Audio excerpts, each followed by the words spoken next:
Good morning. Let me turn the radio down. So this is part 2 of the rookie series of powerlifting, kind of going through the basics of what you need to know in your first powerlifting meet. So last time we've covered the weigh-ins, coming in, checking in, and that sort of thing, and then we've got to what do you do after weigh-ins, and then we talked quickly about getting your equipment checked. So let's go based on the scenario again that you're starting lifting at 9 o'clock. You've already weighed in, and let's say it's about 7:30, 7:40. Your equipment's all good. You're all ready to go. The next thing you need to figure out, if you haven't already found out, is what flight you're in. If flights are set up so that lifters are grouped together, the grouping is 15 and under lifters. 15, the count of 15 lifters or less. So usually at like a national event, it's pretty easy because it's all the same weight class bundled together. But in a local event, you could have a variety of weight classes, divisions together depending on the turnout.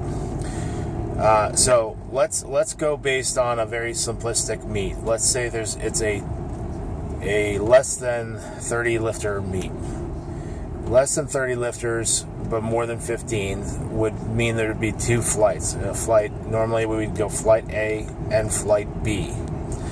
Now, what this means, what does flights mean? Okay, let's say for this scenario, you're assigned to flight B. You're, let's say, 83 kilo, and all the 83 kilo and above are all grouped together. So 83, 93, 105, 120 are all grouped together in flight B. What does that mean?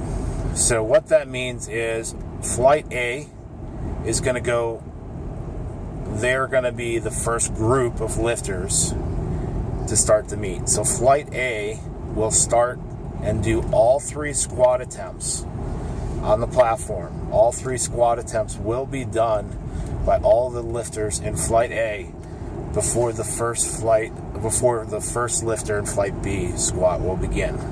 Okay? So flight A, what I suggest if you're in flight for warm-up purposes is the minute or just before flight A begins, say like 10 minutes, depending on how long you take to warm up, you should be in the warm-up area, starting your warm-ups immediately right before or as flight A starts their squat attempts. This will allow you, based on a normal setup, at least 30 minutes of warm-up time. If you need more, then you need to get to the warm-up area sooner. The way we do the math on this is we figure a minute per lift, right? So let's say you have 10 lifters in flight A. They are going to get, for math purposes, 10 lifters are each going to get 3 attempts. So those 10 lifters equate to 30 minutes time. So it's going to basically take 30 minutes to get through all 10 of those lifters 3 attempts in the squat.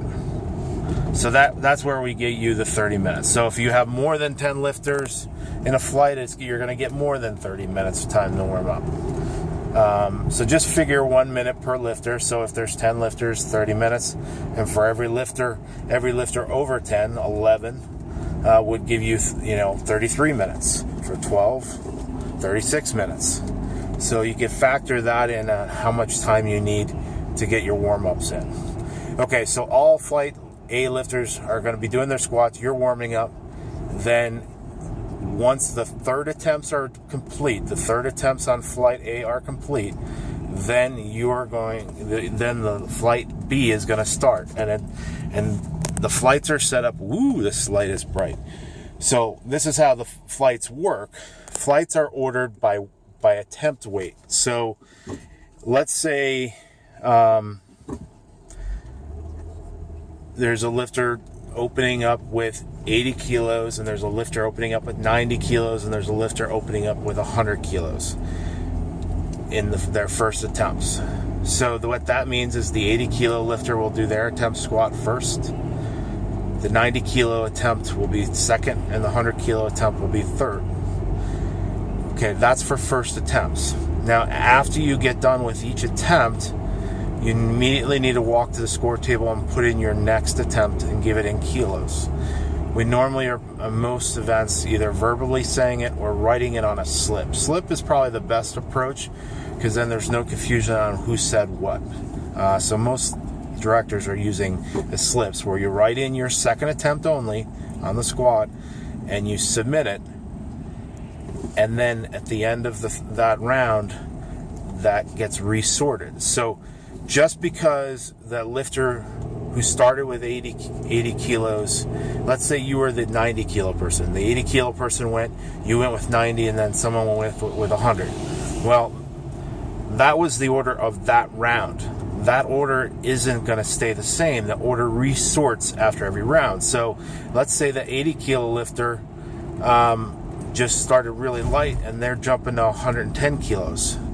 And you started with 90 kilos, but you only are jumping to 100. Well, the next round, you're going to go in the order of the next round's weight. So when the second attempt start in the squat, then, the lowest number goes first, then the second lowest goes to second, and so on and so forth. So don't look at the order of the flight of the first squats as the order of the whole group of squats. I've seen there be some beginner confusion saying, well, Joe Smith started before me in the squats, so I'm just going to follow Joe Smith the whole day. That doesn't happen necessarily. It could happen, but you have to. But that's where you just watch the computer scoring. You look up on the screen after the attempts and just see where you're going next. So let the computer tell you what you're doing. Let it show you. Okay, now I'm going to be behind this guy. And you're not going to necessarily in your first meet know who people are. And talk around and say, is that the guy or that's the guy? Because then you could prep and see the person getting ready and knowing that, hey, I'm going to be right after him or her. Okay? So this is the progression of flights through the whole event. So flight A and B, so B gets done and then flight A comes back out and does their benches. And then when flight A is warming, or flight A is competing in the bench, flight B should be warming up in the bench, and so on and so forth. So as soon as you get done with your squats, you need to get ready for bench and start warming up because flight A is just starting their bench on the platform. Okay, so that's kind of an explanation on how flights and flight orders work. I know it's probably like wait a minute, this, that, and that's where we say try to get some coaching help, someone with experience of running it. Once you've done a powerlifting event, this is a very basic concept, but the first time it's a bit overwhelming, like what's a flight, what's a lot number, so keep that in mind on your first event.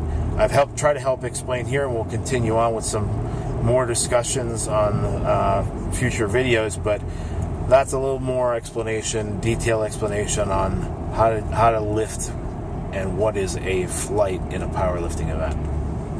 So come back again more. We'll have some more discussion on different things about rack heights and strategy and changing attempts and et cetera.